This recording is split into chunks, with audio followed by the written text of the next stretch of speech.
Voici Rick. Je l'ai mis dans une fusée qui atteindra la vitesse de la lumière. Elle prend son envol, quittant la Terre à 1000 km/h comme un avion de ligne.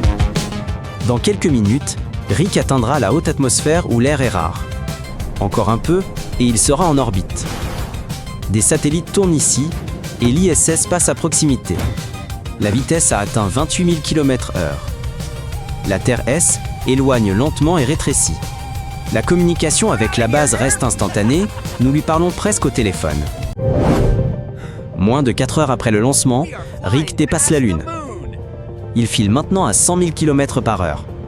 La lumière de la Terre lui parvient avec 1,5 seconde de décalage. La communication retarde aussi. Sa réponse n'arrive que 3 secondes après la question. La Lune disparaît vite derrière lui. Vénus est à des dizaines de millions de kilomètres. À cette vitesse, le trajet durera environ 4 jours. Mais l'accélération continue. Quelques jours plus tard, Rick survole Vénus. Sa vitesse a atteint 300 000 km/h. Il parcourt déjà les distances interplanétaires en quelques jours. Le signal terrestre lui parvient en 2 minutes et demie, puis revient en autant de temps. Mercure apparaît à la fenêtre, à peine visible dans le halo solaire. À l'approche du Soleil, le vaisseau de Rick surchauffe. L'automatisme corrige la trajectoire. Nous contournons le Soleil pour filer vers les planètes extérieures. Depuis le Soleil, Rick vole déjà à 1 million de km/h. 12 heures plus tard, il atteint Jupiter. L'engin le plus rapide, lancé par l'homme vers cette planète, mettait plus d'1 an. Rick parcourt cette distance en une demi-journée. Jupiter apparaît un instant dans le hublot, puis disparaît.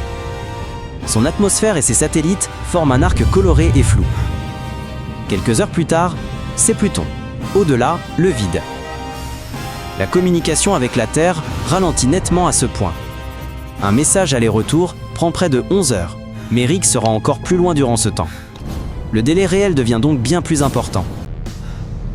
Il vole maintenant presque 100 fois plus vite qu'au lancement, mais ce n'est toujours pas suffisant.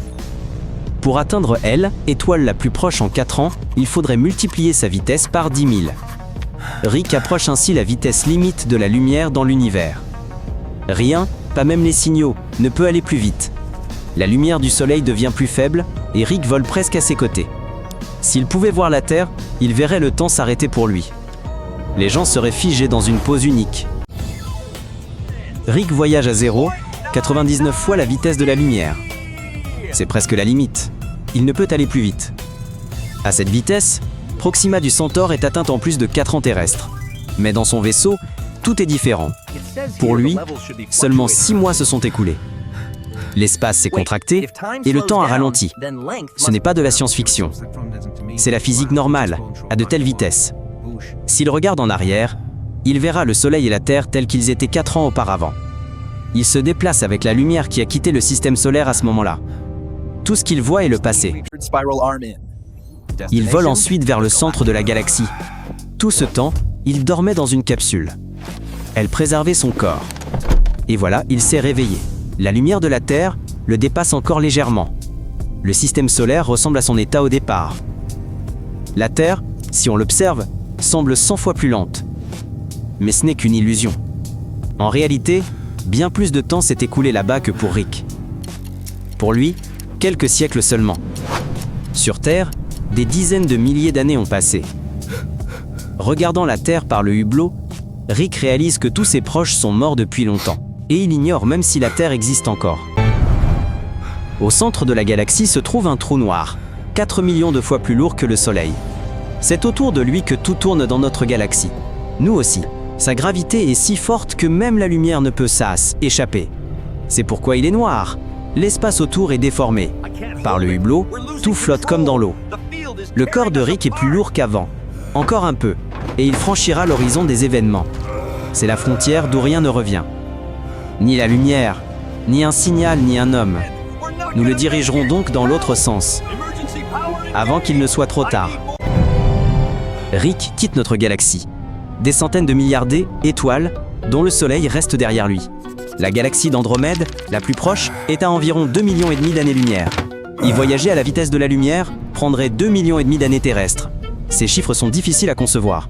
Pourtant, à échelle de l'univers, c'est comme une ville voisine. L'univers contient des milliards de ces galaxies. Chacune d'elles abrite des milliards d'étoiles semblables au Soleil. Rick ne pourra jamais atteindre la vitesse de la lumière. Aucun objet doté de masse ne le peut non plus. C'est pourquoi la lumière est une limite. Une limite inatteignable. Il faudrait une énergie infinie pour l'atteindre. La lumière se déplace si vite, car elle n'a pas de masse. Nous en avons. Si Rick atteignait la vitesse de la lumière, le temps s'arrêterait pour lui. L'espace se contracterait en un point. Les directions disparaîtraient. Son corps ne pourrait exister. Sa conscience évanouirait. Il cesserait d'être lui-même. Mais s'abonner à la chaîne de Rick est bien réel. Abonne-toi à la chaîne. Salut!